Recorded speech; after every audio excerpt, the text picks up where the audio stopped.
Episode 313 coming at you harder and faster than the Shanghai Dragons social media manager paid some kid on Fiverr to post the most epic clips of Gagnamjin floating and missing his own healing.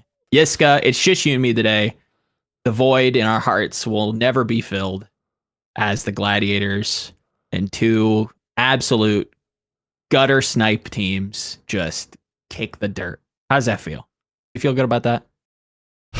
It's the Gladiators fucked me up. I'm gonna be honest. Like, yeah, this was the most unceremonious death of a franchise or of a thing. Like, yeah, no matter what the future of the Overwatch League holds, right? Like, that's still a big question mark.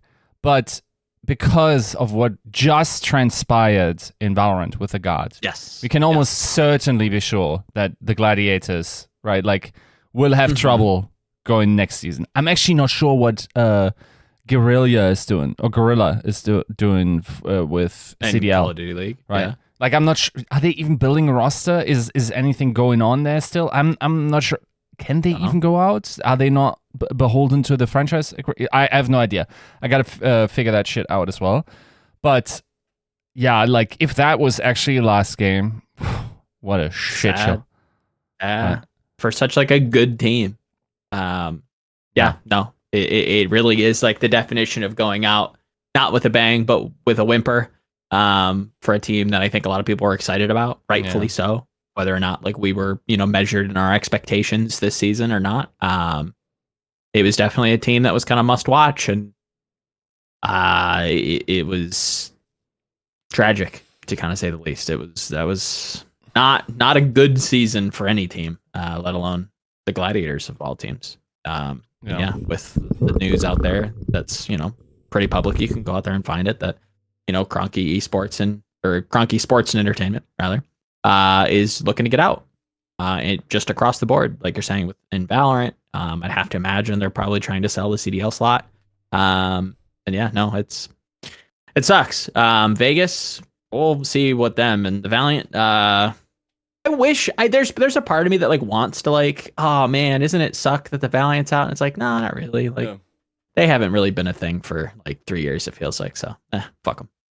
Yeah, now that orc, like I hope the best for the players because.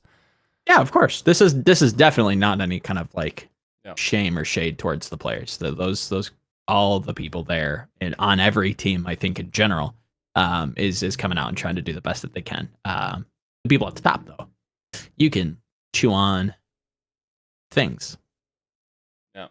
Yeah. That's. I mean, it's also crazy how they were let into other franchise leagues and whatnot. Like still with their absolutely abysmal performance in terms of being a partner in these other franchise leagues. It's it's just like they're just mooching. I understand the value or rather what they get out of it. Maybe they were also sold on a bag of false goods. That's true for everyone still. Sure. And the least you could have done is to support those players more. The way those players were supported is honestly disgraceful. Straight up. So yeah, I hope like esports develops a consciousness or a memory towards how those folks acted and will accurately factor that in whatever happens in the future, right? Yep. Just like how everybody's big pissed when somebody doesn't get paid. Like, I think the real ones remember when everybody's big pissed at like the Envision owner and the Denial owner for not getting people paid, and everybody's, that same energy needs to come back with all of these like permanent partnered franchises that end up bustering out, do absolutely nothing, get paid in stipends, make a little bit of cash, and then just go, oh, no money. Sorry, gotta go. Yeah. And then they try to like come back or they try to apply somewhere. It's I hope the esports community holds that same energy, that same kind of pitchforkiness that I think we tend to wield in the wrong ways sometimes. But yeah, I think there's a lot of leechy actors out there that probably should go and probably could go. But in less poopy news, Battlegrounds is nice, right? You're having a good time there? Some positivity? Oh, dude. I'm enjoying, like, I'm hyper focusing on that shit right now. So hey, I don't hate it. Look, you can be honest with me. If you need to, pull like a Destiny of like 2008 and need to like play some Battlegrounds on the side while we do a podcast, like I get it, Oh, yeah, it would probably cause me to blue screen, so let's not. But no, I get that. the thing is, I enjoy doing things on a second screen, right? There is something to be okay. Here's my graph of watchability of a TV show. Okay. 9 out of 10 watchable. I will sit there. I will munch my like nachos or like if I'm on a health trip, I'll munch my like vegetables and apples and whatnot. Right. That's all good. Like that's enough dopamine if it's a really good show. Right. Sure. Like a Game of Thrones in the earlier seasons, or like wouldn't know a Breaking Bad or whatever. Okay. Sure. Later on, then there is the 8 out of 10, like 7.5 out of 10. That show is unwatchable to me because it is in the zone where I should be paying attention closer to have the full appreciation, but it's also not pogging me enough to just do that. Okay. Like then. Like I wouldn't want that show on my second screen while I'm playing a game, because then I'd be like, oh, I'm wasting the show. But at the same time, I'm like trying to focus on the action. Now, the 7 or 6 out of 10 show, you're losing absolutely nothing of value in your life if you're watching background shit static. like The Silo on Apple TV, or like Infiltration, or like basically all of Netflix these days. Like all of it is just Blacklist. All of it is utter trash, but good enough to get little chunks in between turns. Okay. Yep. Like that's the distribution of like watchability for me, where when a show is just interesting but also just shit enough to be a second screen content while I'm concentrating on the game and trying to plan and whatnot. Have a little quick peek, 5 frames taken in. Okay, I already know where the next 3 episodes are going. Your writing is trash. It's fine. And like that's peak pog for me. That gets to the same experience as like just watching Game of Thrones, nobbing away like on my carrots, So you have something as a vehicle to kind of like make the something as like a sugar to make the medicine of these like pretty dog TV shows to make it go down a little easier. It sounds like. Yeah, and there's something to be said about our own content creation. Like either you make it really pog in terms of like also the screen content, or you just concede that people are probably going to listen to this podcast. I'm talking to you, listener, that's currently doing chores, and that's completely fine. Yeah. I'm fine in the chore zone. I want to be chore entertaining. I want to be outside great with the dog entertaining. Okay, like if you're currently like vacuuming or whatever, I'm talking a little bit louder for you now. Okay, so you can enjoy that type of experience. So that's the sweet spot. I'm rarely 9 out of 10 entertaining. Okay, but the 6 out of 10, that's my zone. I feel like I resonate there as well. I think that I think there are moments that we reach, maybe an 8, maybe 7.5. We're worth looking over and being like, what's going on? What are they doing? But like, yeah, most of the time, myself included, I listen to podcasts when I'm out on walks, on runs, doing the dishes, cleaning up fucking baby shit, just yeah, whatever you got going on. You just want to consume, get the news, get some things filled in. I get that. But what you don't need filling in is a bracket for the play-ins that are upcoming, because we're just going to give it to you. We're going to give you the hot takes. We're going to give you all the good shit there, because there's a certain blue and orange team that probably should have beat the Houston Outlaws. Quickly cut you in, because I've been waiting for the Patreon plugs for. Oh yeah, I'm about to get there, but okay. I thought you were segueing into this. I'm sorry. I'm currently in the 5 zone. We're bringing it up again, guys. Like, danger levels recognized. Okay. Like, I mean, thank you. I appreciate the self-awareness and the the reminder. It's gotta remember that sometimes. But yeah, we're doing some predictions today. We're getting into some roll star stuff, because there was apparently a little bit of a rule change there that we'll probably get into. And I will poke Yiska till the cows come home and try to milk him for all he has regarding award integrity. Are we awarding the right things, Yiska? I don't know. We're gonna have to argue about it. We're gonna have to figure it out. And then maybe giving a little send off to the Glads and Vegas and the Valiant. Doing a little walk down memory lane, and maybe we go to In and Out. Who knows? But those who don't need to go to In and Out, well, maybe they already have, and maybe you're listening to us while you eat your In and Out. Who knows? But this episode is brought to you by our beautiful patron producers. If you can't support the show monetarily, leave a comment down below. Download the podcast, all that stuff. Algorithm helps a ton. But thank you to Battlecrab, Refend Bean, Bronze Babu Hao, Picasso, Lulshin, Porchep, Sammy, Rex Zane, Volamel, Sugar High, and a special shout out Chris Hart 34444. Homie hit me up not too long ago and was like, hey, just, wanted to say, hi, something happened in ranked regarding TCP, and like he got recognized. It was really cool. And then our YouTube members, Blave Bliss, IMDRW, Brother, Adam L, Ice M Jello, Fire Element 6, and AK. So yeah, it's a pretty weird week because, like Yiska kind of alluded to, the Gladiators are probably dead. And that's kind of sad to say. Yeah. A team that, helped build the Overwatch League, a team that was, incredibly impactful during the Bala era of the Overwatch League, out here, arguing chants with the Valiant fans, getting paid celebrities to come in and say that the Gladiators were their favorite teams, having some of the most ridiculous storylines in Overwatch League's history. Well, I guess maybe not ridiculous, but like painfully just good. I don't know. It's sad to see him kind of basically go. They're on life support right now, it feels like. Yeah. Yeah, it's a sad situation. I don't know. Like I really got into my feels when I saw like the life of their season being snuffed out by Boston, and honestly, Boston just completely deserved winning that match as well. I think like the Gladiators had also this uncanny ability to just toss it hard. Especially Caster was, I believe, like uncharacteristically sloppy, especially with his blades. Yeah, it's a sad downfall from Grace from last season. That was the most successful in franchise history, into the worst season of franchise history, and easily. I mean, there's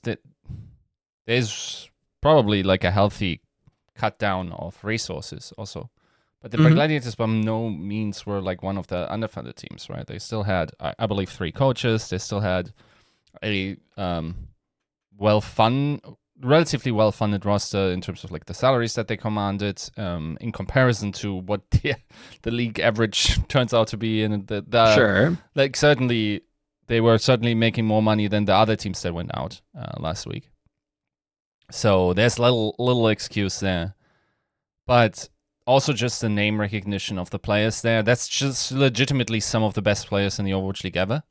Kevster, Funny Astro, Yaki. Like these guys are legitimately just like really good, at least A-tier players still. And to see them go out so unceremoniously, especially seeing who they didn't make it against. And yes, NA was more competitive, but like I think a team with the qualities that they had probably should even look at direct qualification maybe, and like if they fail there, okay, fair. And for the longest time that was their trajectory. And I think like while it is super hard to put that on the Gladiators staff in terms of it just, much like how the downfall of the Justice seemed to coincide a little bit with FD God leaving. I don't think that's actually it. It's also a meta thing. Yeah. But the downfall of the Gladiators also seemed to coincide with Dante leaving the team.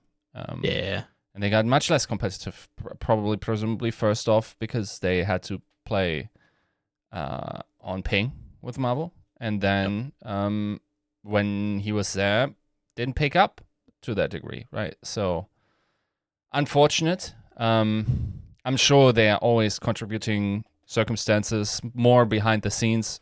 Hopefully we will get to those at some point if there was anything of note.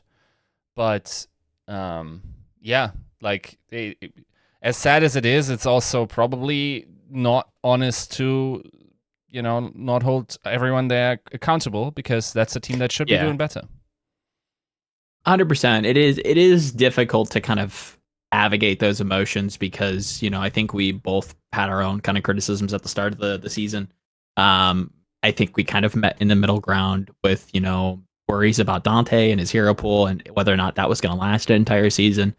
Even some of like the scrim footage that we were seeing through that like fun little rat race that we had of people just leaking scrims back and forth. It was like, okay, well, this is just one scrim, how much can you really read into that? And it never really got much better. But like, you also don't want to like criticize the players too hard because like the team is kind of dead now. It's rough. So I sympathize there where it's like you kind of want to criticize the team and the performance.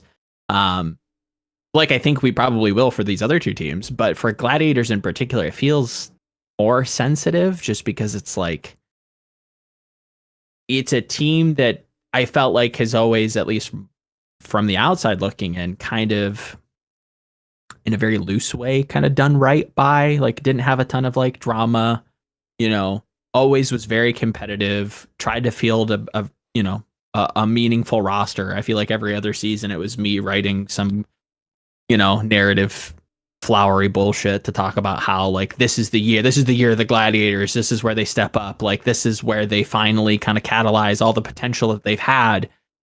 Because it, for like 5 years straight, it was just like just sitting on the outside, just barely being there, just inches short. And then you like you said, you look at last year. You want to talk about like just individual performances, just everything kind of firing at the right times. I think Funny Astro, after kind of writing some stuff for GG Recon, which should be out whenever, I feel like Funny Astro is probably one of the most like unsung winners of that kind of performance. I mean, if you go back and look at the amount of like clutches that he's had on just Ilios against like the Spark, I think in mid-season, the amount of times that he was able to like assist in shutting down the Shock when like Proper was in like complete and utter dominant form. Like this was a team that was like special. And I don't blame anybody for like riding that high into this season because it's kind of hard to like think like, oh, the team that's just always pretty good and is coming off a career or a franchise record high is going to just somehow like shit the bed. Like, yeah, no, of course, like you shouldn't assume that. And yeah, no, it's just weird. It's weird to think that the team that, I guess when you think of the history, you start to think of like, maybe the fissure stuff in season 1 where like maybe the playoffs go a little bit differently if stuff works out there. The Junker Queen stuff last year. Is there anything else like Gladiators memorabilia that kind of strikes out history wise? I mean, honestly, like I once again remain that like for me, Gladiators were the best team last year, and the reasons why they didn't win more were like sometimes outside the game, not really on them, and that unfortunately hurt their legacy. And then you get a bullshit 5-day patch, and like it just like destroys what was a pretty dominant season. So no, I think like last year they were actually like a really good team. Unfortunately, not so much this year. Not at all. If I'm going to be completely honest, it didn't. I think they had moments where it was like, oh, okay, it feels like the Gladiators are stabilizing, and then like something else, just like they go way too close versus a team, and then like Dante leaves, and then it's like, oh, okay, like Marvel comes in and they're playing on ping, and then Cal comes in, and it's like, what is going on? And it's like nothing ever really kind of. I think there was some grasping at straws towards the end where they're trying to get some steam. They're trying to just try something to get some momentum rolling, to get some morale built. And it just didn't stick. Nothing about that snowball ever really came together. It was just a watery slosh, just a bog rolling downhill, just kind of sucked. And that's, in a way, frankly, kind of disappointing. When you look at the coaching staff, I think individually separated from the team's performance, I think a bunch of, a collection of coaches that are probably worth their weight. players in the very much the same way. Whether or not it was a good fit, hard to tell, right? From the outside looking in. Who the fuck knows, to be honest, right? It's tough, but it was pretty clear that something wasn't working. What that was, there's so many ways to kind of speculate on that it's probably not even worth doing. So I don't know. It sucks. It sucks to see a team like that has like that kind of history kind of deflate. Yep. When it comes to, their neighboring partners in the Valiant, is there anything left to say about the Valiant? They were a fun team. Like good job entertaining. Like you kept it pretty competitive for what you had. Like this is true. Yeah. This probably was at least as bad as last year's Valiant in terms of funding. And it's like wasn't horrible. There's something weirdly endearing about folks just getting like nothing really but an opportunity. Yep. At the smallest living margins, right? Like definitely under minimum wage if you count up all the hours and divide it by what they make, like that's below minimum wage, right? And them still getting wins. There's something about the competitive spirit in these guys that is basically within the essence of what I believe esports is about. It's not to misunderstand me. I'm not saying esports is mistreating players and underpaying them for their labor. I'm saying the competitive spirit that escapes that, pull of that void pit of awful and still is able to perform just out of the desire to be good at this and to really focus on that and to come together as a team and perform against the odds. That is something that is in some ways uniquely esports, right? Because at the highest level in sports, you will have Leicester win the Premier League. Like, okay, so they win it against Manchester United. So it's like a guy like that drives his Urus home, like losing to a guy that drives his Tesla Model X home, right? Like that's not really as endearing as the guy that drives his sedan home versus the guy that walks 25 miles to work. Okay, like there's something inherently different about the scales here, and the underdog story there is honestly, like even interviewing guys like Seeker. Dude, like the dad genes in me just go like, bro, don't. Just run. Like you have that drive now, just put it to something that has any lasting power. Like when I interviewed that man and like he went, collegiate is not really for me. I'm really focused on my Overwatch. I went like, oh no. No, bro, please. But yeah, that's esports, unfortunately. And at the end of the day, these guys have to see the value for themselves. And I think it is not outrageous to have a value judgment for yourself to look back at this and say it was worth it. That's still completely fine.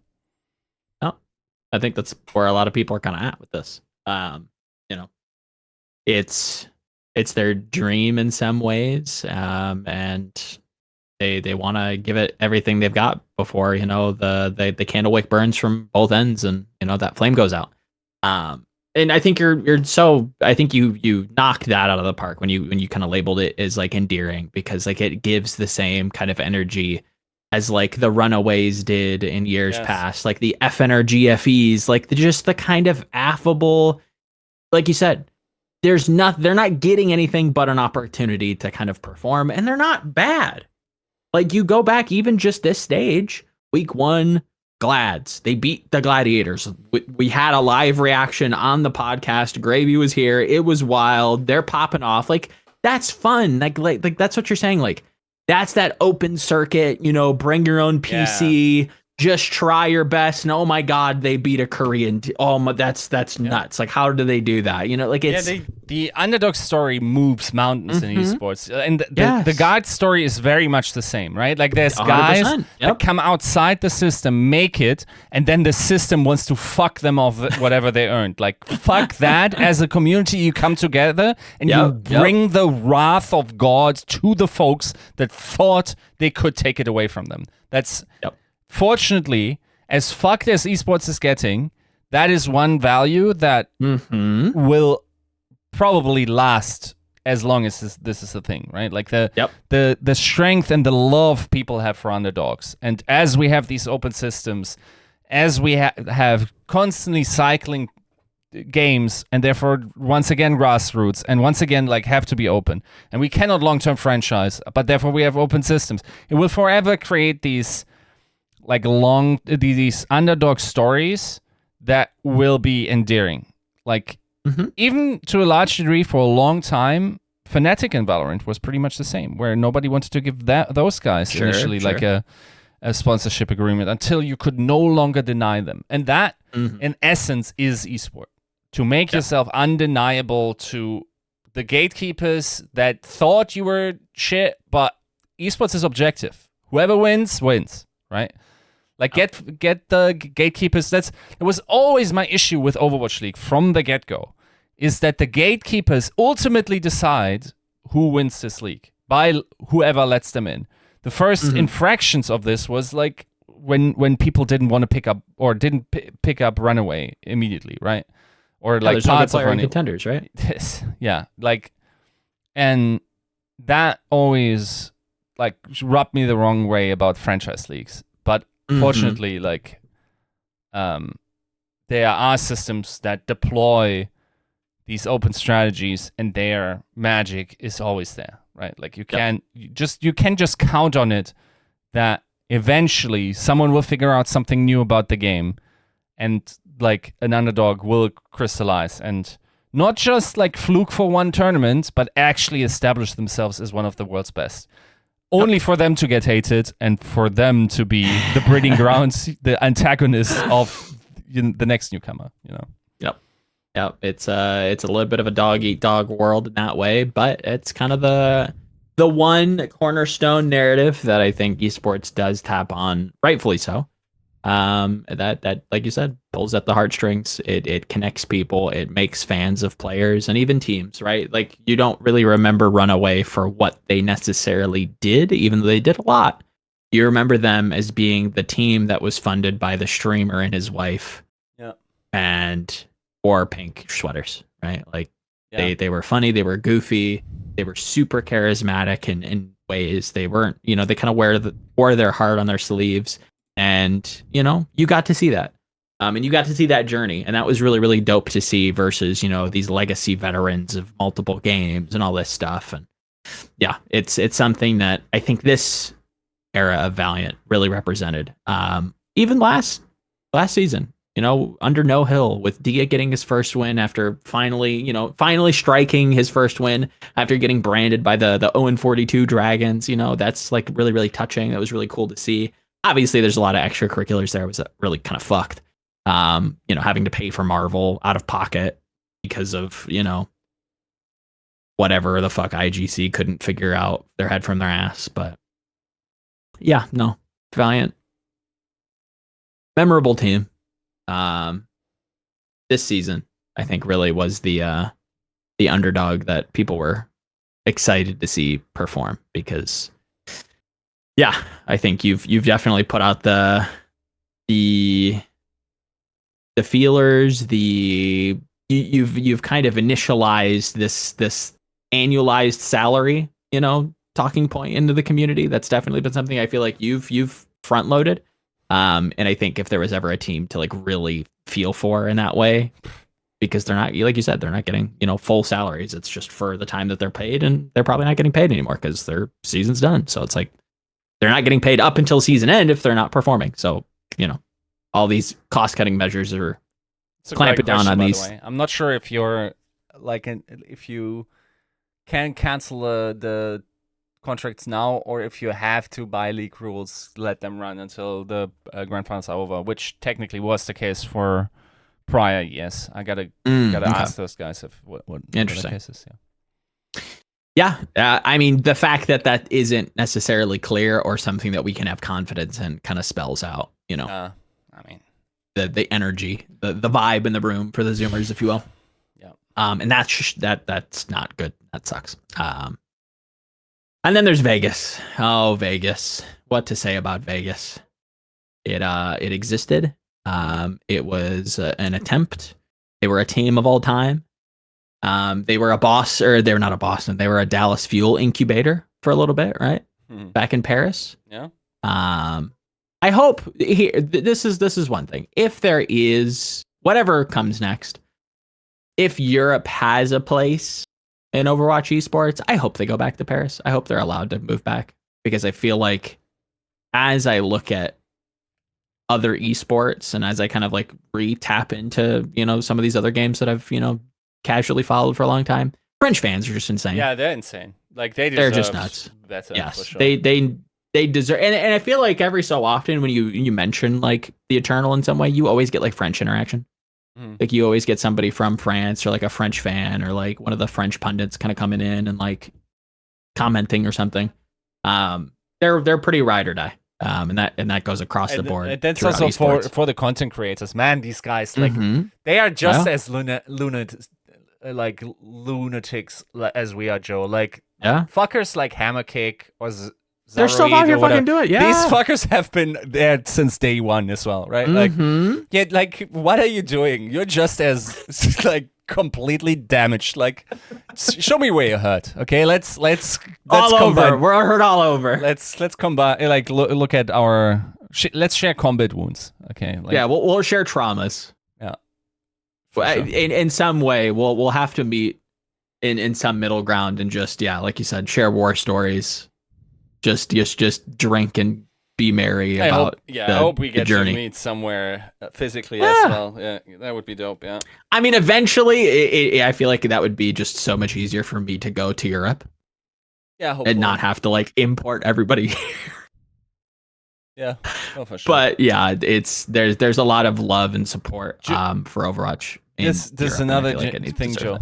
I haven't been to an Overwatch event since 2017. It's crazy. I've now worked on this beat for 3 years, and I've not been able, because like the global league like just fucked you. Yeah, it's also like in part I feel partially responsible for the pandemic, because of course it starts once I get a full-time esports gig where I sign on with the prospect of traveling the world, being able to going travel, to Shanghai, going to Guangzhou. And then, like, dude, of course, I scribble my signature onto my employment contract, look bright-eyed into the future, and someone immediately starts coughing. Okay, like that shit. Just I did that. I did it.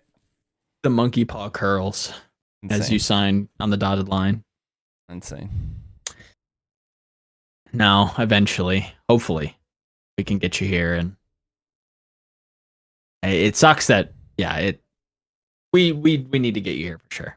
Whether it's on our dime or what, but eventually that has to happen. Vegas though, anything? Well, any final thoughts? You were fun in season 2, just like for the GOATS narrative.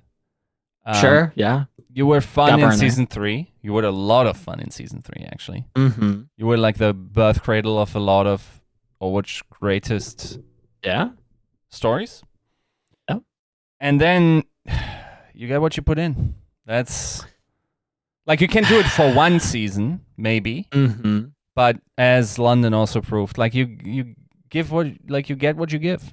It is most often like this. Yes, you can have a special moment in time. The meta can roll in your favor. You can have the right people for the right time, having the right message. You get the right opponent. You get the right motivations, the right vibe in your team. To have that against like the best player in the world and these like absolutely roid raging top like superstar rosters where like everything in the top 4 in any other year would have just been, other than maybe Mayhem, would have just been called a super team, right? Yeah, sure. But yeah, it's of course, to me, if I'm being honest, this team's record is actually probably worse than Shanghai Dragons, because you can't fuck up one season. Sure. That's 40 games long. Yep. And they had this streak of 42 games lost and won. And then they got their first win, admittedly also due to off of a legality, yeah. But the Paris Eternal are also now 42-1 in their last 43 matches, admittedly with one break in between.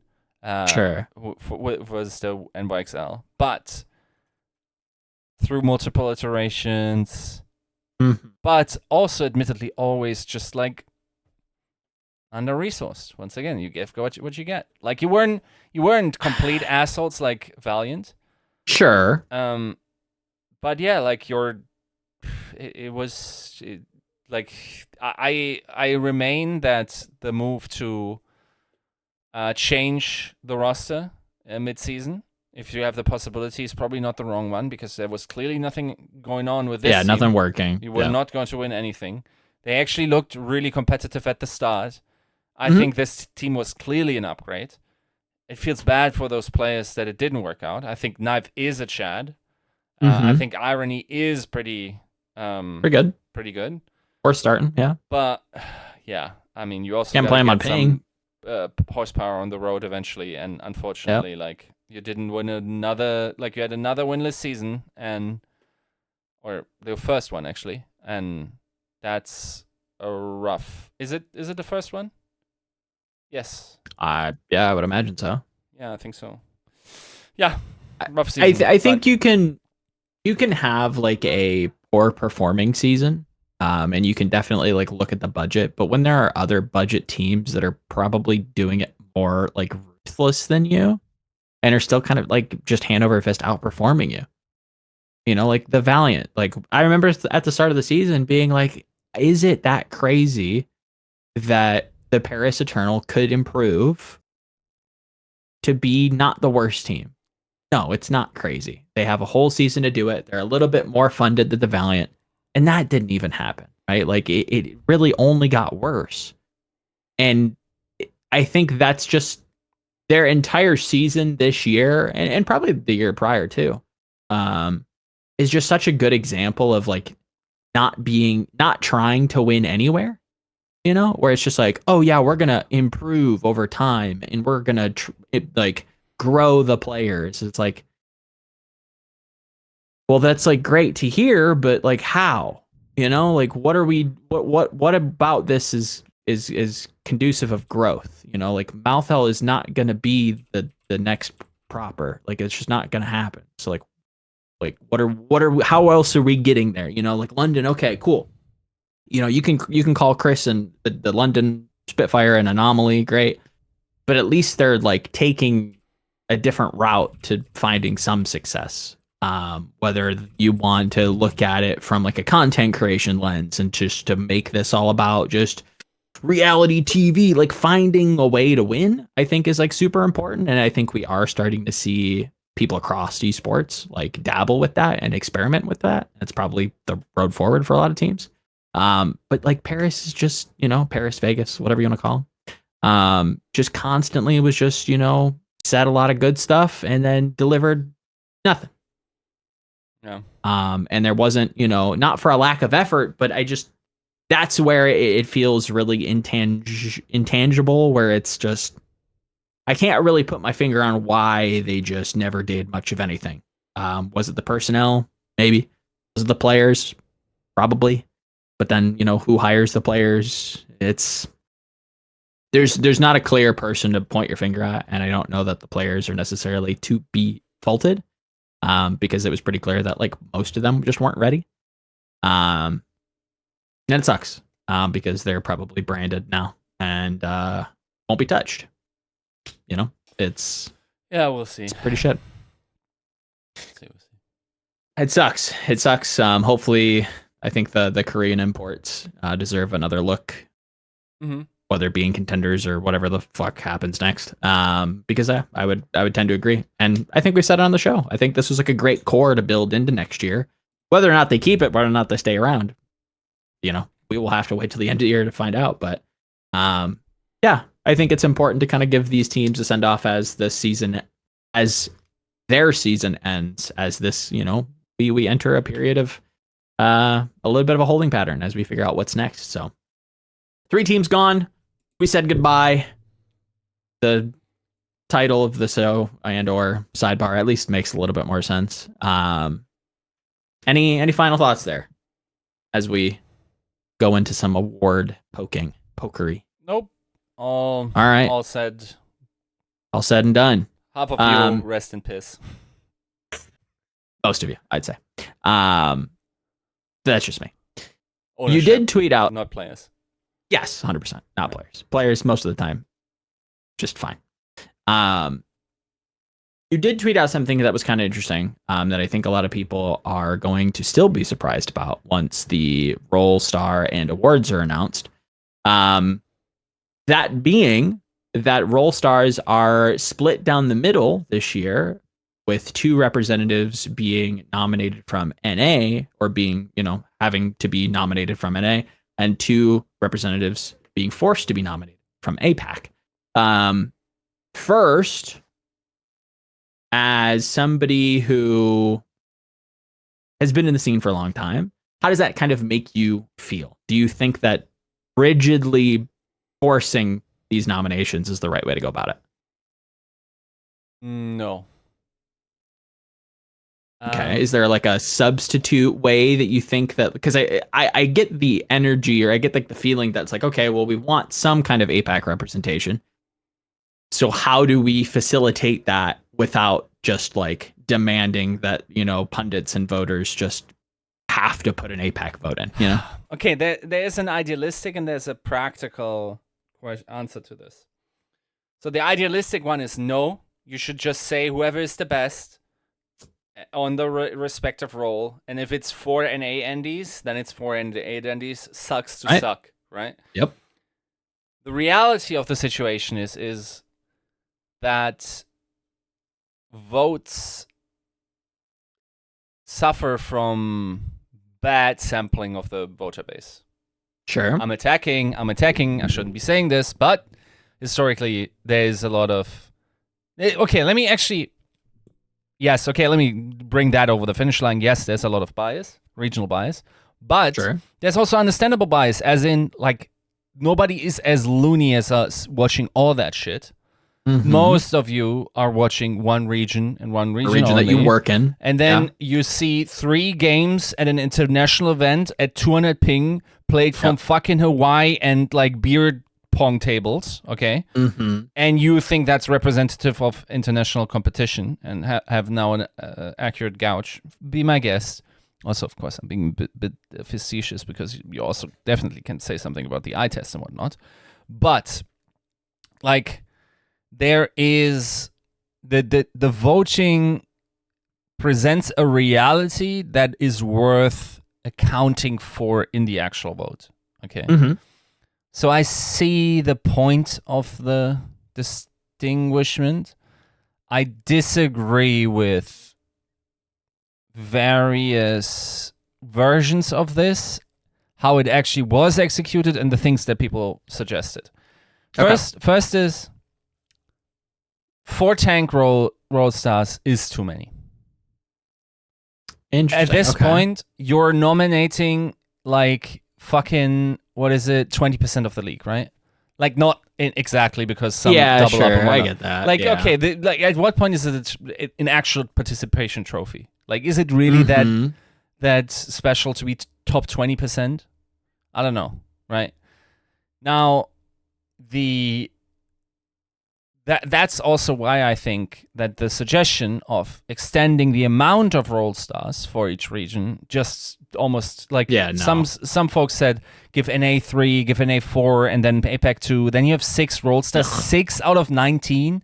It's on, already man. diluted. Yeah, Like, we're just washing it out even more. What, like, are you trying to establish the Toronto line as where, like, everyone that is not on Toronto gets a role star and, like, above and beyond is like the, no. Are you above average? Here's an award. Yeah. Yeah, no, this is also not satisfying to me. If anything, I would have liked only one role star for all those roles to best be in the role. the case because that would have also legitimately made those votes interesting. I don't know about you, but it almost trivialized the vote for me. Like, I'll be honest, I have a ballot. I looked at the ballot. I looked at how it was worded. I was confused. I asked. Someone told me something. I was like, what? Then I asked another person because it was pointed out to me that I misunderstood it. And that person was like, oh yeah, it's like that, split in the middle. So I had to change my votes pretty last minute. But the votes actually became trivial to me. Tank votes, I didn't change anything. And I'm not sure if I can disclose the specifics, but... I think they're pretty obvious. I think if you just like have eyes, I know that there is some like internal unhappiness with some of the people you could vote for in that regard, where it's like, I don't know why this player is here. They didn't do fucking anything. Yeah, no, to me, it trivialized the vote, and that's unfortunate. I think it shouldn't have done that. I actually liked that it was challenged in the initial version of the vote. I also will say this is an uncharacteristically bad year for APAC, just by the eye test. I even think those teams overperformed to their snapshot level, while I remain that if those talents and the abilities of those players were honed for several weeks in the NA region, then they could reach that level, right? So for instance, let's say the Infernal was to qualify directly, wouldn't have to go through play-ins. I hope they fly out earlier in order to be able to enjoy this NA Scrim Matter, and then they might actually become a force to be reckoned with, right? Not sure if that's true in this meta, but I feel like in many metas that could have been true for this team.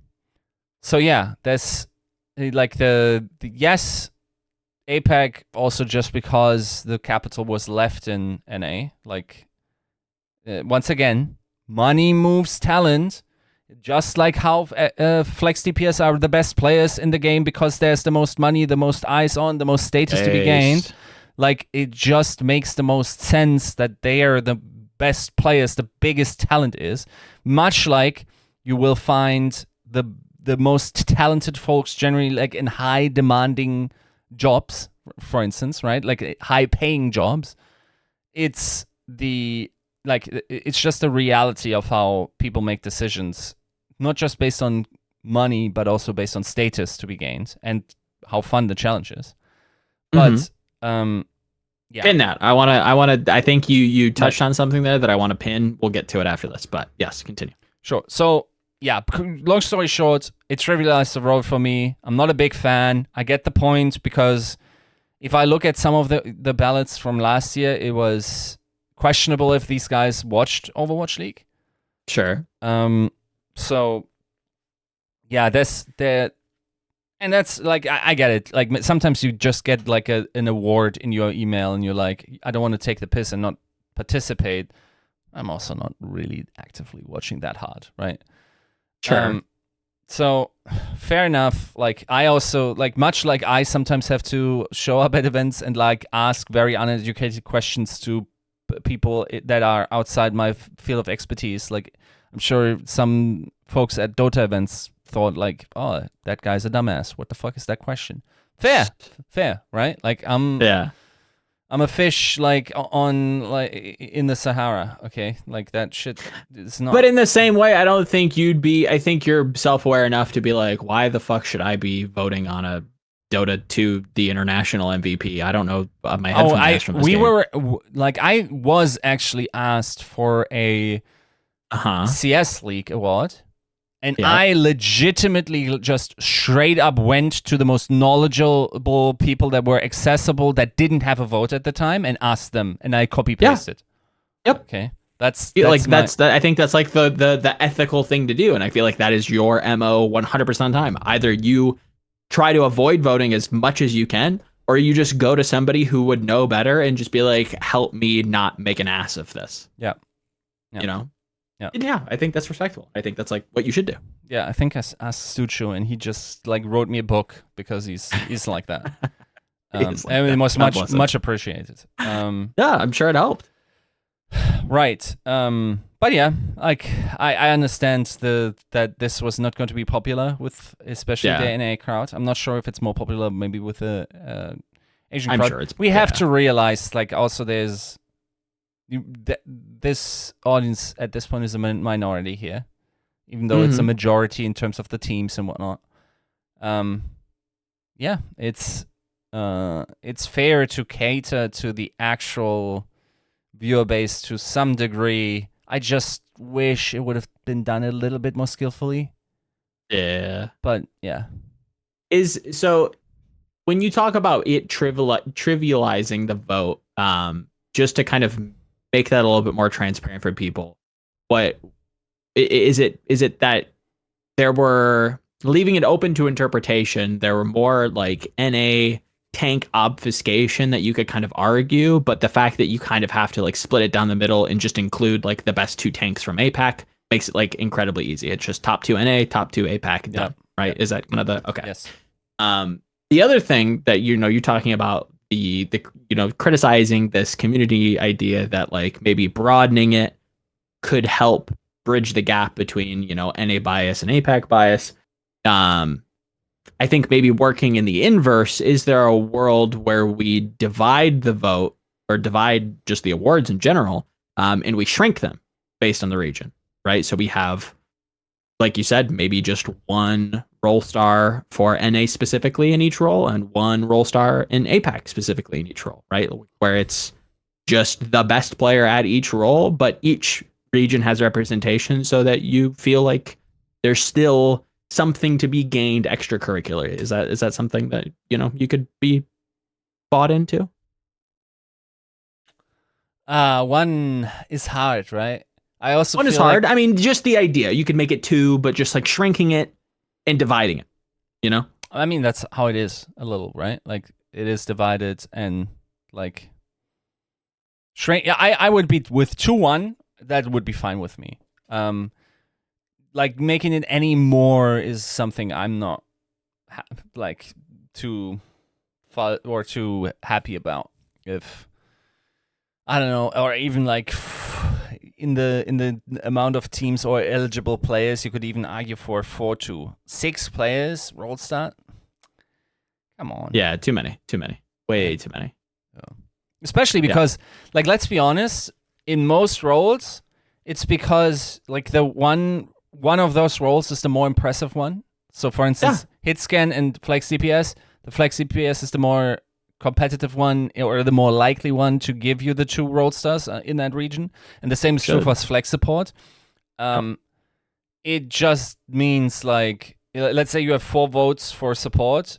Are you just going to nominate 4 of the flex supports? And that was always another criticism of like the award season in general, where it's just like, okay, how are you voting? Are you voting in consideration of like including flex tanks? Are you voting in consideration of including flex supports and main supports? Do you not care? Like there was some general gray area that you kind of had to navigate that, I don't hate if somebody comes to me with a ballot that says, hey, I wanted to include flex supports or main supports rather, because I think that they're valuable and I think that they were integral, blah, blah, blah, blah, blah. It's like, okay, yeah, I get that. Would I do that? Depends. If there was 3 flex supports that felt like they deserved and absolutely were like fucking lights out, then probably not. And I probably just vote for 3 flex supports. Maybe I vote for all 4 flex supports, I think there was always something that was just inherently wrong there, but also there's no good way of trying to navigate that, because we're also, I think, as a community, getting away from like those like pretty antiquated like labels. Like flex tank obviously is dead. The support role in general is being a lot more kind of fluidized. That's not a word, but you get the gist. Like it's just kind of enmeshing with one another and it just becoming like a support thing. but there's no good way about doing this. And yeah, it's tough. There is definitely something there. I did want to. You kind of touched on something that I found pretty within regards to like the tank role star in particular, and I think a lot of the explanation of why maybe DPS win MVP a lot. I think there's something there regarding some of the votes that I think people are excited to see get voted in, but like in reality, do they deserve it? Type of beat, right? So, for example, as you were kind of running down like your explanation of like why the tank role star was trivialized for you, it made me kind of think of like how many NA fans are super excited and bought into like Fearless being like one of the best tanks ever, which is kind of the truth, right? Just is. But if we're awarding based on this season, are we really going to delude ourselves that Fearless has been one of the best tanks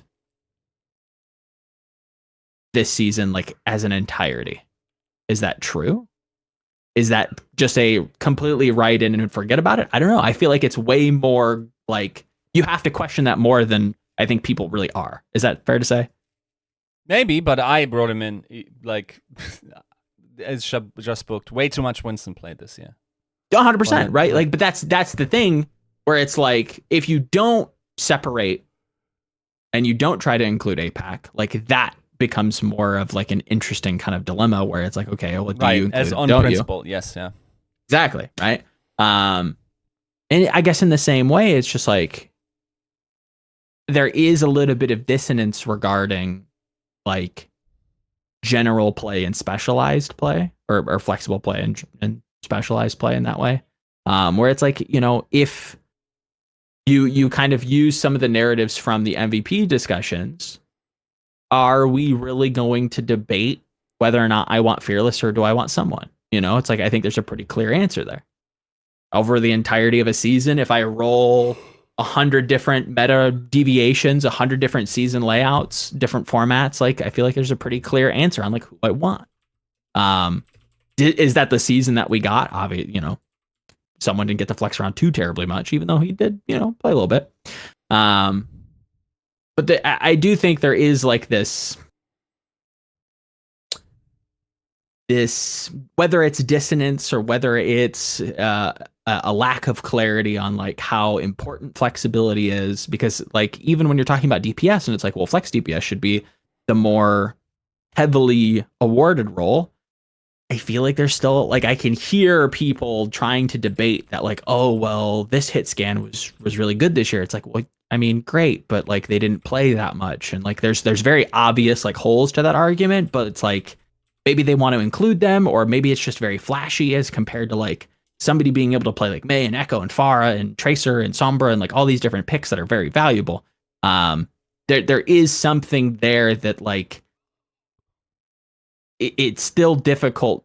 It feels like for people to kind of get out of their own way, especially when kind of trying to have an objective view because they just want to try to include everybody in a way, if that makes sense. Mm-hmm. It's like, why do we want, like, why do we care about hit scan? I don't care that you played Reaper. Yeah, like, this great. like okay, we gotta like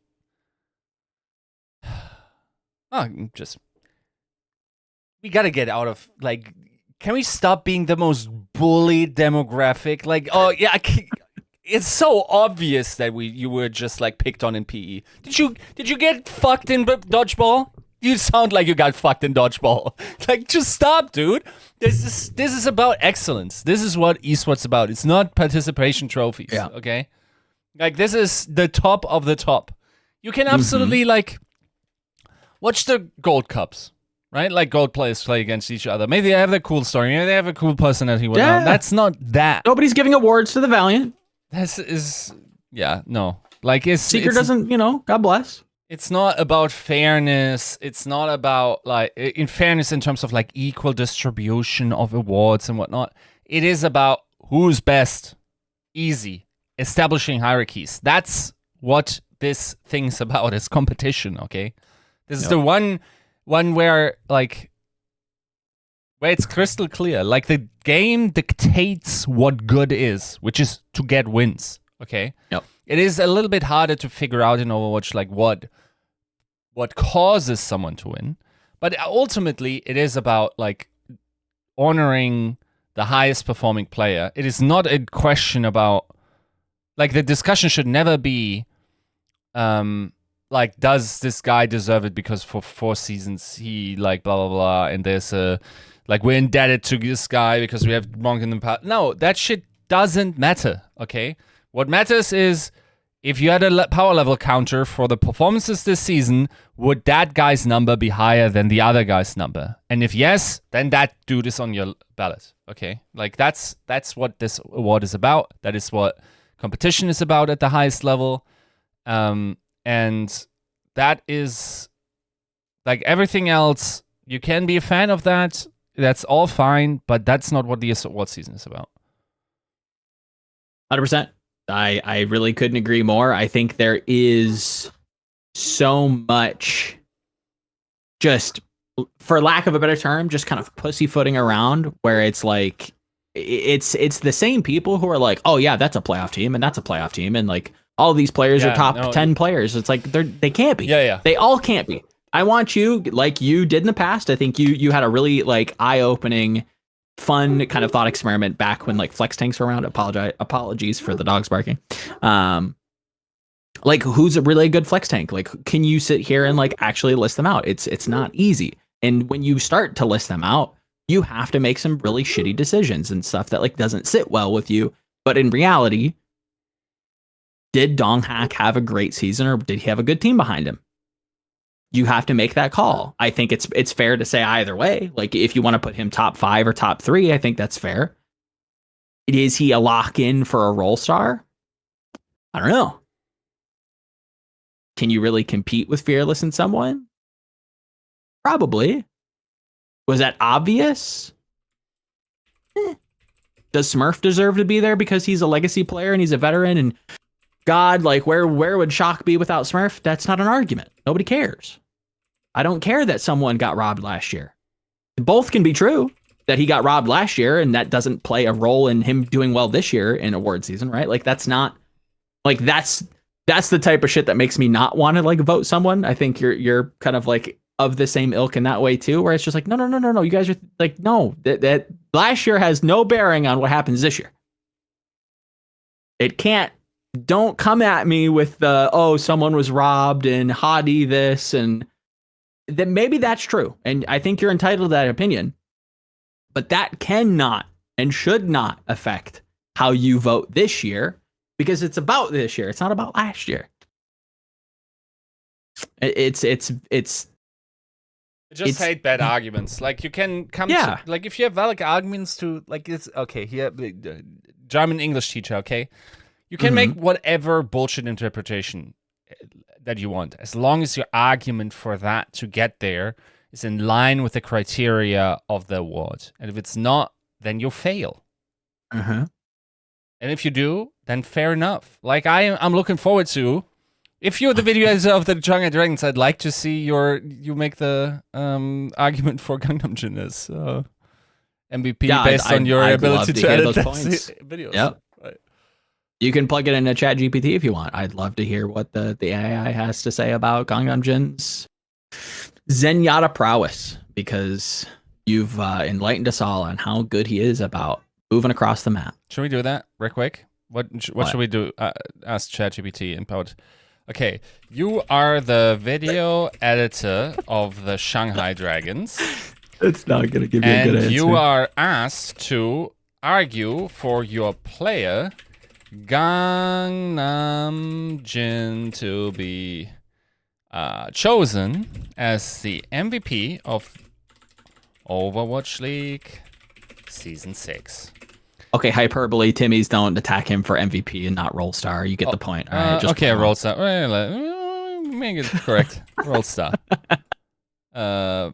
In the support category of Overwatch I have League high expectations.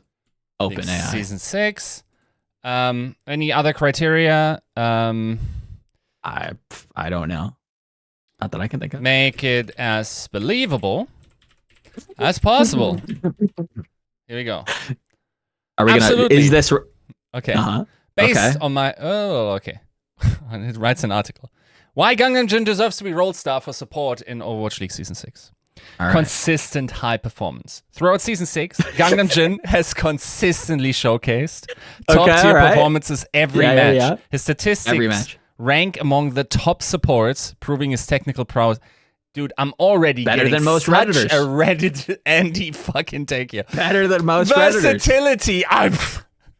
Second point, versatility. One of the hallmarks of a great support player is the ability to flex across different support heroes effectively. Gagnamjin's adaptability from playing an aggressive Zenyatta to a clutch-saving Mercy demonstrates his wide hero pool and the ability to tailor his playstyle depending on our team's strategy or the opposition's tactics. I mean, it is, yeah. Next one, clutch moments. Throughout his season, Gagnamjin has had numerous... Dude, these Fuda healing shits, like in that video.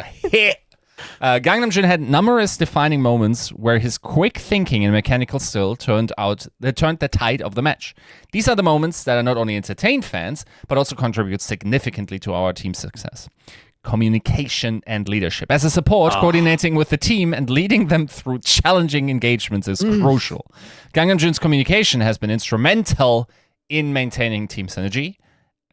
Dude, all the fucking right buzzwords. Just, communication, leadership, synergy. I'm cruising through the like Overwatch vernacular here, okay? Development and improvement is another point. Then fan engagement and personality. Well, here's the highlights and memorable moments. And then peer recognition. Many players and analysts in the Overwatch League they just know, man. Have frequently praised Gagnamjin's gameplay, positioning him as a standout player in the support role. This respect from his peers further solidifies his place among the best in the league. In conclusion, Gagnamjin embodies what it means to be a role star in the Overwatch League Season 6. His consistently high performances, versatility, dedication to the game, and engagement with the community make him not just a star player for the Shanghai Dragons, but also a shining beacon in the Overwatch League's constellation of talent. That last sentence could be yours, by the way. Yeah, 100% probably is. There's no Shanghai reference, but it's close. It definitely, it definitely was trained on your articles here. I recognize that shit. Okay. I've never written about Shungite in my life. Shungite, Cruel Jirai, like same thing, okay? One of these days we'll have to spill the beans on how that shit happens, because it is a masterclass in improvisation. But no, I think that's like I'm kind of impressed that it really did kind of like touch on all like the right like Redditor beats. I kind like that makes me like very interested to see like what other opinions they can kind of like form. But yeah, like it like what do you like? Why is it so close to Reddit? Why is it so close to just like this is like what these guys don't want to hear? Like, fine, discredit me. Like, I'm ultimately not paid to have an educated opinion about Overwatch and analyze the game on the highest level and therefore make a team better, right? But to say that that coaches are not capable of discerning good from bad play, that is such a legitimately this is the same circuitry that makes you pump hydroxychloroquine instead of taking vaccines, okay? That's the same circuitry. You're bananas, okay? Like, just discrediting expert opinion, the best available information. In aggregate, it's crazy. It's actually legitimately insane. Because there are one or two bad actors. It just somehow disenfranchises you to any and all expert opinions, and you have to do your own research. You know, it's and I think as somebody who pretty openly is like fairly anti-coach, because I think there is a lot of like I don't think you can put two coaches in a room and have them agree on a lot of things. I think on some things they will agree on for the right reasons, because like it's just kind of a truth. But the amount of like hubris that you kind of need to be in esports and be in a leadership position is kind of like skewing things, I think, a lot. And I think people hear that a lot. I think they hear a lot of like deflecting. I think they hear a lot of PR stuff, and they get just so bought out by like anybody knowing anything. The thing is, which just isn't true. Like, of course they know things. They work in the game, guys. That's the beauty. Players and coaches cannot bullshit. They are shit tested every day of their existence. They see the fat defeat screen. They have immediate feedback that they suck, okay? That's not true for ownership groups. That's not true for your Reddit comment. And it's definitely not true because you get upvotes for the Reddit comment, okay? What you optimize for is getting upvotes for Reddit comment, not whether or not that's true.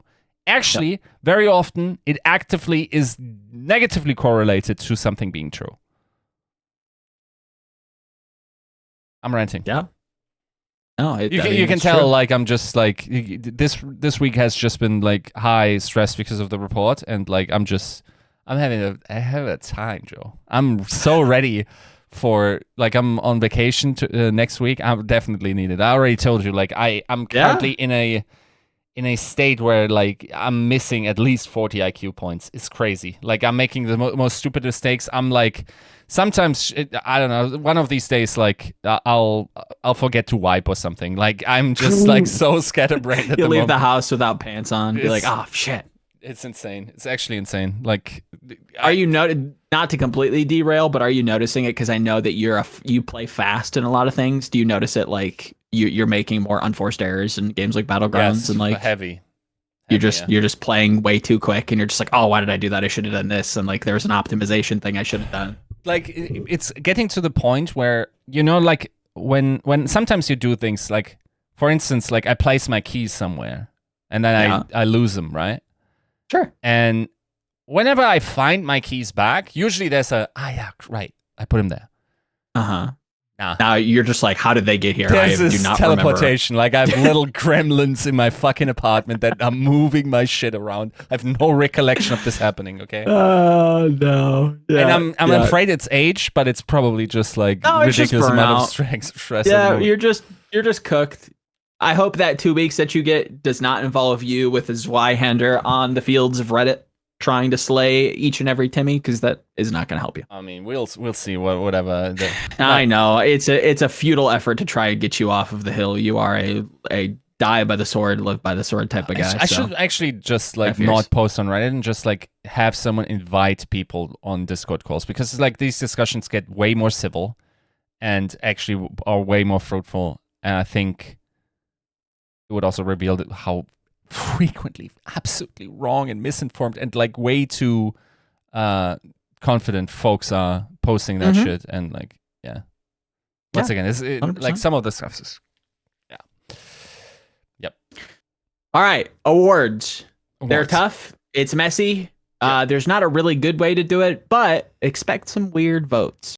As the ballots kind of come out, I know every year they talk about doing things publicly. Sometimes they do.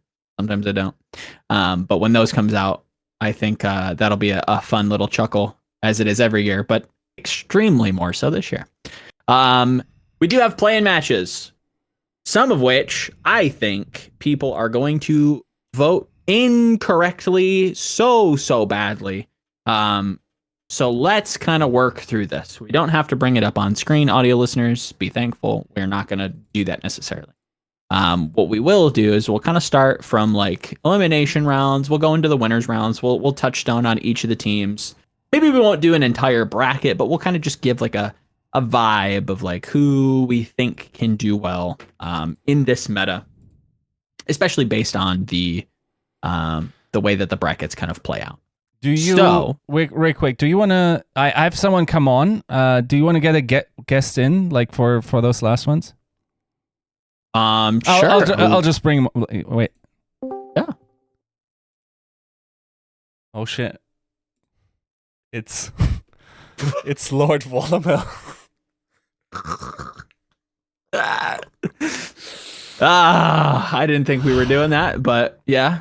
Okay, so to reveal a little bit behind the scenes. So of course, like we had this bet from like way before the season.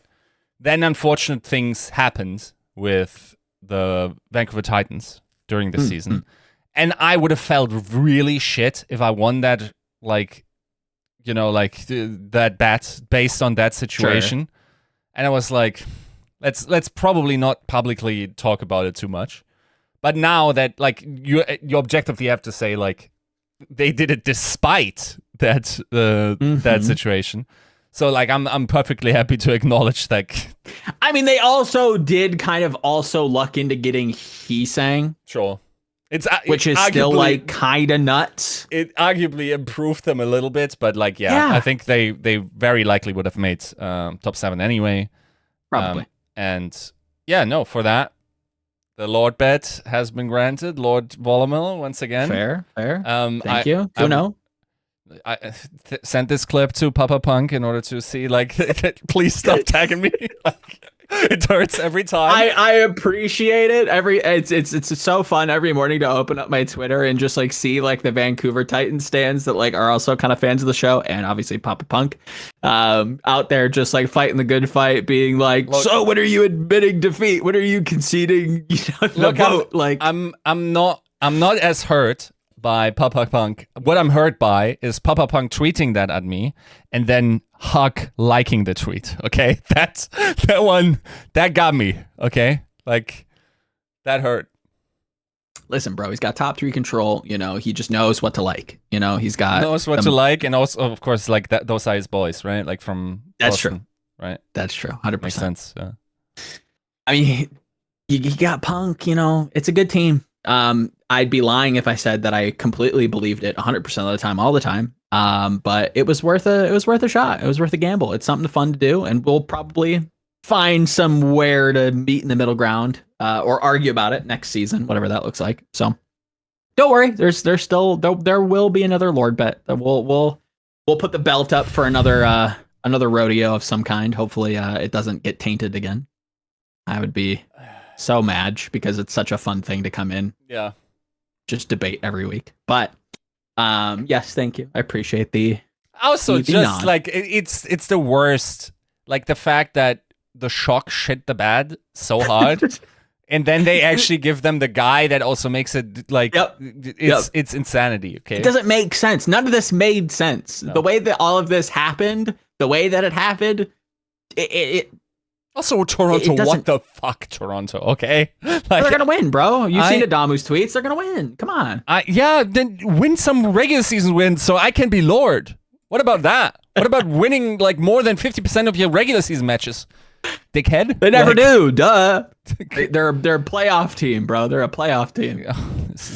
They're built for January. January? Yeah. Wait, let me see who else I was deeply disappointed by. I mean, Gladiators, obviously. Glads, you assholes. Jesus. Yeah, Glads and, like, even Justice kind of shit the bed, like, somewhere in the midseason. Like, I don't know, the spirit of FD God was defiled. I don't know. Shock, Defiant, those guys should be above. So then we're in 7th. And then... True. I mean, even Spitfire could have, you know, New York, honestly, like, actually, low-key, New York, pretty good. No, stop. No, they shouldn't have been above Vancouver Titans, but they got 7 wins. You could argue, yeah, like, there were points in time where you could argue that maybe New York was, like, at that level. Maybe. It's actually, there is something magical happening in... Like, I feel like I got MIB blitzed because I can remember 0 victories of the Excelsior. Like, this team has somehow... I remember their failures. The least, like, memorable victories of any franchise ever. I don't understand what happened. They are just somehow decent. Like, they're legitimately... They're okay, yeah. I mean, they're okay, but, like, they're also only, like, 1 win and, like... Okay, 2 wins away from being top 5. Okay? Yeah. And, like, they certainly had a bunch of close series in there as well. So, I don't know, like, that shit is surprisingly decent for how late they were to the party, what kind of a team they had together, right? I think Callan has a decent season. I think the European boys had this decent season in the... Yeah, I would agree there. And yeah, the fact like Fitz, of course, like doing the role swappy. Yeah, it's impressive. Worked out decently. Like once again. More surprising to a surprising degree. New York was not complete horseshit, which again, that's probably not a small amount of money, but again, it's a budget team, right? I would imagine. I mean, you would probably know better than I, but that's still budget range, no? Or do we not feel comfortable saying? I don't know. I wouldn't be able to nail it down, but like they also had a pretty big roster, but also, of course, not getting paid a lot, I'd imagine. Yeah, but also in charitable ways, like bringing sure, right, like developmental players on and whatnot. Like that's pretty decent, yeah. No, agreed. But yeah, no, it was a narrow season. I think everybody kind of assumed as much. Like there's always going to be that team that kind of like shits the bed and flames out. But it feels like this season, out of the last few, it feels like we were at a pretty high ratio of just teams just swapping regions at the last second, and then just absolutely flopping and fumbling what should have been a competitive season. Gladiators, shock. Justice to some degrees. Like it's getting to the point where, like, if the Vancouver Titans weren't signing Heesang, they might have just picked up like Alpha Yi type of beat. You know what I mean? Like just the absurd, like somehow Alpha Yi gets dropped from Justice and he just goes to Titans. Like it was just Alpha Yi needs help, man. God bless. Homie's doing the Lord's work. That said, plans. We'll start with Justice New York. Both not in fantastic shape. Nah. But one team has Alpha E. Just saying. We feel any type of way. New York did just come off a win against the Titans, to be fair. Yeah, I think based on that, you might have to give it to them. Like this meta still feels like so up in the air. I don't know. Yeah. We'll have to figure out how things flow, right? Like I'm still not. I feel like the sample size after the patch is just not big enough in order to be super accurate. But if I had to say, I think like New York feels up right now, right? I mean, the fact that you can have somebody like Creative, God bless him, I think just kind of be like the most fine like heal bot support. And then you can put somebody like Fitz on Alari. Like, that's something you kind of have to judge. You know, like that's like not something that you can just write off and go, oh, DPS like swapping. It's like, whoa. It's a new patch, it's a new meta, it's a new hero that is more DPS centric. If you're gonna kind of snipe some people, both figuratively and metaphorically, maybe you put Shockwave on a hit scan. Maybe you put Fitz, who has been historically a great hit scan, on the hit scan support. Then you have OG kind of like wrangling the backline. Like there's realms where they just punch up. I think this is going to be a really, really interesting game. Well, actually, not interesting. Really, it's going to be really sexy. This is basically going to be, can the New York Excelsior facilitate Shockwave and Fitz on Alari to some degree? To having just a gangbusters performance. And on the flip side, it's Justice in the same vein with Alpha Yi. Like, it's going to be the two stars, the two Titans kind of clashing. Who's going to put up the better performance? Which team is going to not shit the bed the hardest, you know? And I don't say that lightly, but this feels very much like there's a quarterback, there's a striker. These are the players that are going to score the goals. These are the players that are going to get the big value. And there's a lot of role players beside them. Like Psycho, sure. God bless him, he's on May. All I need you to do is hit some fat walls. Maybe pick somebody in the head every once in a while. Sugar, you know, it's all over the place. I think my focus is on the two kind of like main DPS threats and whether or not they can kind of like influence and impact their will on the game. Yeah. No, it makes sense. Yeah. This feels pretty 50-50. My gut says Alpha Yi's enough to get it over the line. They're still playing pen best, so it's like, Yep. no. As much as I do like Alfie and I think he's good, I'll probably go New York here. Close, but I'll go New York. What you think? I'm going to New York just like based on recent performance. True. Yeah. Agreed. If I'm understanding the bracket correctly, that would put them in their match. That would seed into the Toronto side of the bracket, correct? Okay, let me. I think Liquipedia has it, right? Yeah, Liquipedia has a type of it. My browser's killing. Overwatch. I can link you. I'm almost. I believe it would seed into Toronto side, and then we have the Shock in London, which I think is just absolutely one-sided. But we'll get to that. Yeah, I wonder if there's a better. Actually, okay. Here, plagiarism. I saw it on the Pladchat stream. I'm live opening the Pladchat stream. Like, don't DMCA me if you hear like one word. That's actually not Pladchat. That's Pladchat. Okay. Rainforest is coming for you, dude. He's gonna take our monetization. Our well, $7. I'm monetizing the report then. Okay. Not the DMCA wars. Let's see. No. We all. Wait. Oh, it's only live streams now for them, right? Based. I don't know. Maybe. Okay. So I stop the video, and then I'm scrolling. Where's the? Just wait, London fans. You guys are gonna be feasting. I so got it. Oh. Okay, I stole it. I'm not bringing it up on stream in order to like not be like a And how are you plagiarizing? Just the knowledge. I'm just taking the knowledge. So okay, it is New York. They actually had Washington. I'm not taking any ideas from them. Okay. I can't, in good faith, put Ben Best ahead of. And I don't really care for Kellen either. Right, and then they seed against Toronto. That's correct. Yeah. Correct. Yes. Okay. So it would be for us. It would be the Excelsior versus Toronto, the team who apparently is going to win it. Right. And to be honest, I think I'm very much on the boat that it doesn't matter because Toronto should win against either. Yeah, it really shouldn't matter. Toronto should be winning. They actually look good. I think this is like a great meta for them. Kalush can kind of play within his wheelhouse. I know for a fact that there are going to be a couple Rookie of the Years shot Spectre's way. And while I don't necessarily agree, I also don't hate it.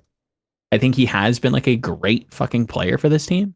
One that I understand had a lot of like, I'm pretty sure he was on a lot of people's short lists coming into the season, but there was still some like extracurriculars they weren't necessarily super happy with.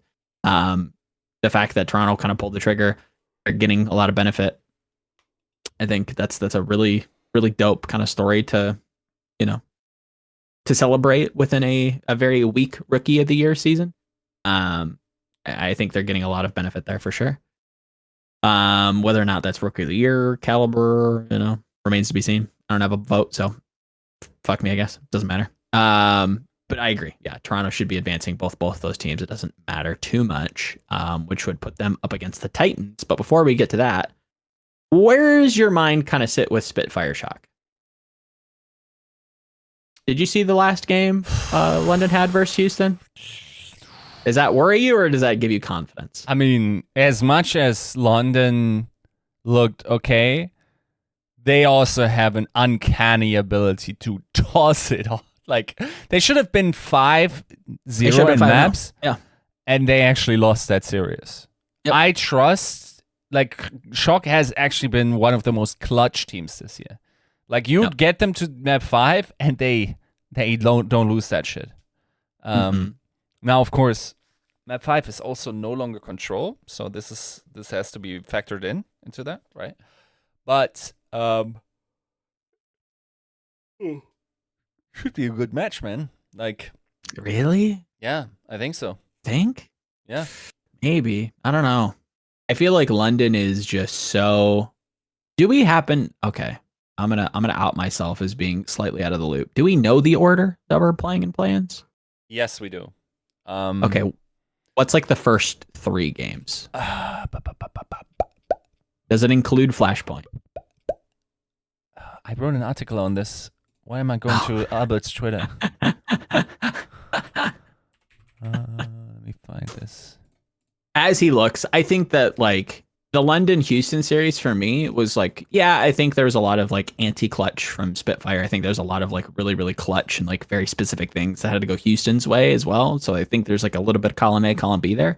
But there is no world where London should be performing that well. Like based on the eye test alone, I think also Houston just didn't have like a good couple first maps. Like that opening control map was pretty abysmal, like just macro wise. Just a lot of just unforced, like let's try to make a hero blade. Like the idea that we're just hoping and praying that we're just going to use ults to buy into fights that we really shouldn't be winning against a team that, you know, is kind of playing the meta. It feels like Houston's kind of behind the 8 ball a little bit in that way. And that's, you know, one of the best teams, right? I think that they're still capable of being a top 5 team at the moment, even though they're really not showing me much of like much confidence in any kind of like Orisa stuff, or if they're gonna play the Bastion, it doesn't necessarily look like it's there. They still kind of want to force like the Sombra Genji stuff and facilitate, you know, Fearless's play style or hero pool, which I get, but it just doesn't seem like it's gonna work. And London being able to kind of take them on their comfort picks to like the limit, and arguably should have won handedly. That says a lot to me, and I really don't even think that this is going to be close. I would probably give this like almost 3-0 caliber. If it wasn't proper, I would probably just write it off 3-0, to be honest. Yeah. I actually can't find it. So the It's not a big deal. So the suggested one by Albert was Flash. I think Flashpoint was 3rd, if I'm not mistaken. All right, yeah. If Flashpoint is in the first 3, I think that like almost doubles their chances of 3-0ing. And I said this in the last show. It doesn't feel like it's close. That London is just like very comfortable on that game mode. It feels like they're quick adopters to that. I don't know that Shock is gonna like. That's already a map off the table. Found it, I think. Okay. New map rotation for first of 3 series: Control, Hybrid, Flashpoint, Push, Escort. Yeah, that makes it like pretty easy to go into like 2-0. Or maybe even like, let's say London drops Control, that could go either way. It usually tends to, and then it's like you get Push and Flashpoint back to back, 2 I think pretty comfortable game modes for London in particular. Yeah, I think it's a pretty clear London victory. Whether or not you want to give it to them close or far, like that's up for debate. But yeah, I would say London pretty clearly here. What do you think? I think you have to favor London. I can't say 3-2 because I believe too much in the clutchability of and the unclutchability of London as well. Sure. So I gotta go with 3-1. Okay. I mean, maybe the better question: does it matter when you have to play Boston? What do you mean? I mean, either team. Oh, right. Yeah. Advances. You play Boston. It's like you're guaranteed to go to the losers bracket. Like I don't know that team's getting stopped. Maybe London can cheese it. Like we've seen Boston in the past, like not do particularly well. You know, when we go to APAC, you know, you review the midseason games, barring any kind of like narrative you want to like lean into. They got a little shaky, especially against a team like Florida that was throwing them some weird looks. London obviously is throwing some weird looks right now. We had fucking Chris on the show last week talking about how he thinks that Ryan on fucking Gibraltar's the meta, right? Like it's they're on their own, Zaza. They're off in the fucking crack house smoking all kinds of good shit. Is there a world where like if there is going to be a team, is it going to be London to kind of upset the Boston Uprising? Like I don't see it being Shock, right? Yeah, it's neither.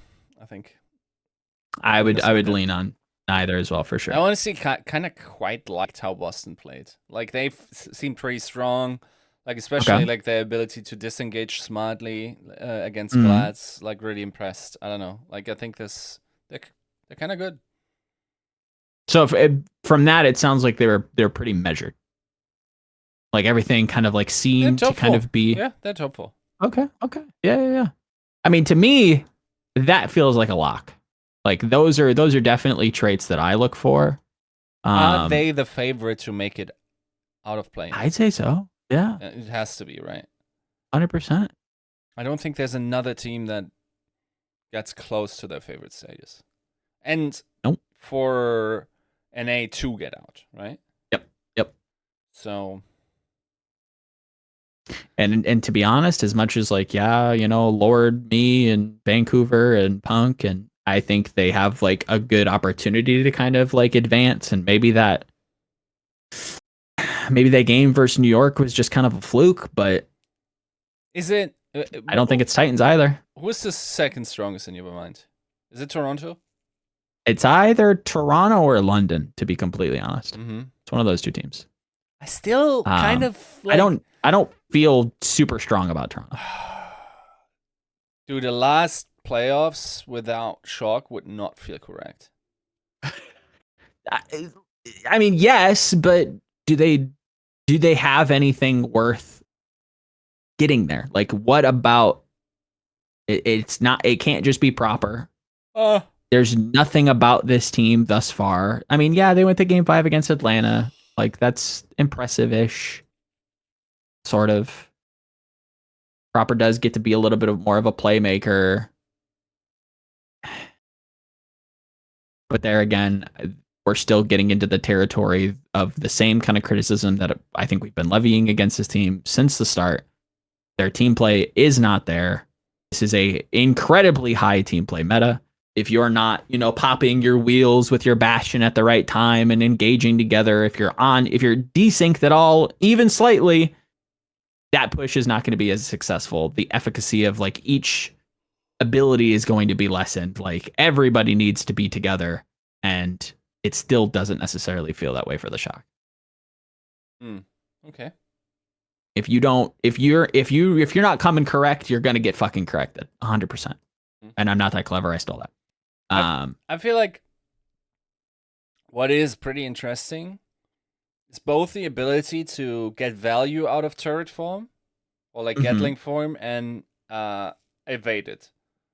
Sure, yeah. Like that, like the movement around that cooldown seems like maybe it's not totally pivotal to like win or loss always, but it feels like a pretty good indicator of skill in this meta. Yep. Knowing when and kind of getting a feeling for like where that Bastion is, when he's gonna pop pop his turret form. Yeah, and I think mitigating that is going to be like the biggest factor, and that's kind of why, I'm a little scared for like a Dallas. Like if Dallas does make it,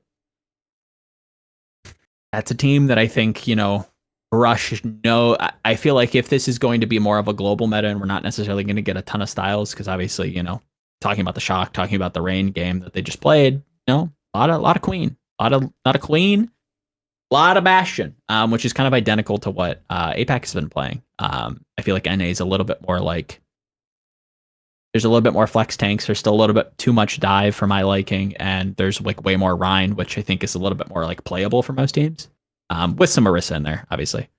And it's Dallas is a tricky one. I feel like they're going to be big slept on. But yeah, Shock. I'd be surprised. I'd be pleasantly surprised if they come out and they just look gangbusters. But it's like if Proper is limited based on the meta and can't just like spam Genji, a la like Who Are You on O2 or like Sparkle on Dallas, like 90% of games, and he has to just kind of play Bastion, and it's just a team meta. That's not something I feel super comfortable in seeing them in. Maybe I think prior to the show starting, we talked about like how the meta is definitely still in flux. Maybe it changes. Maybe there's still more, with the maps. Am I correct in remembering the maps are shifting after play-ins or during play-ins? After play-ins. Okay. That's where something I think if they were to make it, maybe that like plays maybe that plays better into like their style of. Maybe it makes more sense. You can kind of reach there and try to find some positives in like the chaos of like a map pool shifting, but as it stands right now, I don't know. I find it very difficult to see the shock advancing. Yeah. Yeah, maybe. And that's where it's like, okay, well, who else is it? It's pretty clearly Boston. Yeah. I don't hate the criticism towards London. I think that's fair. And it's like, it's probably not Titans in the same realm where it's like, okay, well, you can't just, be an auto lock for play-ins if you're dropping game fives to fucking New York, which, face it's not great. And then you have Toronto, who's been kind of, Dude, on a rise a little bit. It makes like it definitely like the fact that also all these guys go home like also makes it Jesus Christ. It like in some ways because there's so much uncertainty, like when flares get like grayed out and whatnot, it's like that will feel just like what if that was actually last time, right? And once again, like nothing is decided and there's no inside information, but like I think this has a special quality for sure. 100%. Yeah, I don't hate anybody kind of spinning the narrative that like this is the last one, because it might be, we don't know. So as like you're saying, as like the torch of the San Francisco Shock may be extinguished in the upper bracket finals of play-ins for maybe the final time, that sucks. That stings real bad for a dynastic team that has just always been very good to maybe not be in Overwatch. That's a future that's kind of weird to think about, right? Yeah, that's a weird one. But I think that kind of gives us a lay of the land. I'd love to talk about APAC, but let's face it, who the fuck knows what's going on over there? I don't know. The league knows. Let me also figure that shit out. I'm just telling you right now here. Like, I think the format is pretty decent for what the task was. I went on Twitter, like I went on Reddit describing that point. There's something going on right now that is fucking inexcusable. Figure that shit out. Figure it out quickly. Okay, just saying that. And then hopefully we get the most deserving APAC teams, because we still got the knockouts. So there, one slot is still up for grabs because Spark is locked in. And then there is a there's one slot left for the play-ins, and there, if O2 locks in, we indeed would go to a 5 Overwatch League team play-in. Yeah. So there's something in me that would love to see O2 advance, partially because it doesn't make fucking sense that a team had to rebuild and just lucked into a meta that just actually suits their fucking washed like veteran players that just one trick exactly the heroes that you need. Yes, I'm looking at Who Are You. I think that's just so funny to me. And that's like such a dope narrative that like the kid that got benched for the support turned tracer player in Apex Season 3 finally gets his chance to like redeem himself in a way, against the odds. Again, O2 got picked apart during midseason, spread their talent across the winds, and had to rebuild. There's no discernible reason why they should be even touching, even smelling, getting wafts, free bread smells. Come on, Jimmy Johns. Anywhere near direct qualifications, let alone like getting into play-ins. Like that's even like a win. Like this is insane. I would say to the level of like Decay on Justice. Like, oh my God, whose music is that? It's Decay. The Washington Justice just signed him. We're going into a Roadhog meta and he's pounding. Like that kind of Cinderella story. That's we're getting to those levels of absurdity. And I don't think it's getting talked about, and it's kind of a shame. This doesn't make sense. Am I glad to see Toronto maybe have a good shot to making their own home game?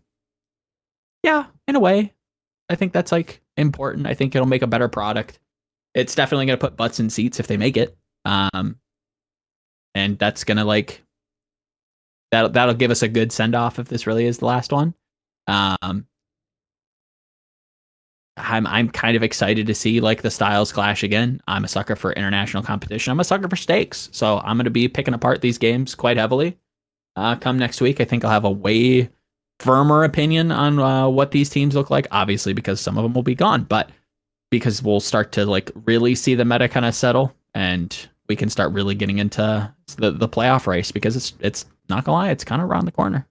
Yeah, sure. End of the month starts. So yeah. We've got some stuff coming up, which is great. I'm excited to finally get my paws on some meaningful games, because I won't lie. The VOD watching hasn't necessarily been there all day. It's been a couple games here and there, a couple maps. But this doesn't mean anything. Who cares? Yeah, we need some stakes for sure. Yeah, we got it. We got to get some stakes. And yeah. True. We know you love your fish sticks. Steaks suck so hard. Holy. God, is it bad? Oh, that's one for the lore keepers, the Yiska, if you know, you know. Sure. Anything coming up? Anything you're working on? Looking forward to playing more Battlegrounds? I'm working on having a week off. I'm working on my rain dance, because once I book a week off, shit starts pouring it, pissing it down, dude. Like, I legitimately... Maybe that's a good thing. Maybe you need to just stay inside and not like beat yourself up. To be fair, that's not wrong, but like, I am actually a modern weather shaman, because... okay. Like, I've been with GG over 3 years, right? Therefore, that means like I've had probably over 80 days of paid overtime off. I promise you, Joe, there were no more sunny days than 3 of those 80. Okay? Jesus. I get fucked. And I take time off during summer. It's just as soon... Like, let me actually look this up. I'm off next week, the entirety next week, right? Let's look at the weather. Are you shitting me? This is insane, Joe. This is fucking insane. Look at this shit. He's sending me photos, audio listeners. It's sunny Thursday, Friday, Saturday, Sunday. When do you start your vacation? It is admittedly Monday. So Monday is the one decent day, and then Tuesday it's immediately into a thunderstorm. And it rains for the rest of the week. I mean, bro, you got to stop willing these things into existence. You got to manifest the future that you want. I didn't think I had it like this. I'm gonna be honest. I think you do have it. I think you're built like that, bro. I am so upset. Wait, is there further forecast for like the? I think it's probably not worth looking at anything farther out of like 10 days. Because it's unlikely to be accurate. Yeah, super accurate. I'd rather trust my ability to take vacation and therefore influencing the weather directly. Dude, this is just like the shit where I know this shit is a simulation, okay? Fuck you with the weather effect debuffs. Joe, it's not normally, dude. Look at this shit. Look at this actual shit. It's not normally check him weather. Okay, that's actually kind of nuts. He's showing me like a farther out like 20-day forecast, and it starts being cloudy Monday, which is when he starts his vacation, and then from Tuesday to Wednesday the next week it's nothing but cloud or rains. That's kind of impressive. But there again, it's kind of Germany. I don't know. I feel like it's not like super sunny there all the time. No. Yeah, but like look at right now, all 31 degrees. I mean, yes. Like, as it stands now, for the next couple days, it is just bright and sunny and it's warm, and then it just immediately happens to be kind of overcasty and rainy during his vacation, which is a level of unlucky that we will consistently prey upon as I try to goat him into another bet next year. Also, like, straight up, like, sorry to my neighbor. I just screamed in agony at 1 a.m. Local. Obviously fans of the podcast. I mean, come on. True. They know. They would know, you know? It's just for content. True. Forgive him, forget. But other than just a shitty vacation, shitty weather, it's probably for the best. I think the universe is just speaking to you. Are you doing anything? Are you coming up, you know? Oh, what are we doing? I started playing Death Stranding. Oh, okay. Thoughts? I knew nothing about it. And like, I enjoy how often I go, what the fuck, Kojima? I mean, yeah, that's like his shtick, right? Yeah, like it's just like, and it's just also unapologetically just introducing, that's just throwing new concepts of the story to you. Like, it's not handholding. I love that shit. Just like in how concepts are being introduced. Like, gameplay concepts is a little slow introduction, but like how the story develops and how everything fits together and where it might lead and whatnot, that is really satisfying pace. Not sure about the gameplay. Like, the gameplay isn't pogging me hard, to be honest. But we'll see. I'm playing the director's cut as well. Not sure if that changes much. I don't know. But yeah, that I was playing. I was playing a little bit Sea of Stars. Might get into that mood. Of course, I will play a bunch of Hearthstone. True. I will try to find someone to start playing Tarkov with me. I'm maybe, and then also I actually want to go outside a bunch, but we'll see. We'll see. Yeah, you're an outdoorsman. You're much more of a outdoorsy guy than I just gotta get on my running shoes again. I'm looking forward to that. I feel that. It's been too hot to actually go on a walk, and I feel kind of a That's also a fat body. Yeah. So yeah, I'd like to do that too. So please, weather gods. For me, nothing much. I got a couple of extracurriculars to go on this weekend, so that'll be fun. I think I'm going to the zoo with somebody. It'll be fun. Work-wise, I don't know. We'll figure it out. That's kind of the MO these days is whatever the muse whispers will write. And sometimes it's about Shungite, you know? You found me. You spilled the beans, Yiska. It's not me, it's the fairies in the wilds that speak to me through the ether. They just send me inspiration, and sometimes it clicks, and sometimes it's about ancient swords and how they relate to Genji players. But that's for another day. True. Shout out to the real ones who actually remember that, because that's a tossback. Don't marry the meta. Grego was not your MVP, and don't get fucked by a seagull. There you go. Don't get fucked by seagulls. That's fucked. I like fucked. We're running with fucked. 313. It's in the books. We will see you next week for plans. We love you. Peace to the Lord.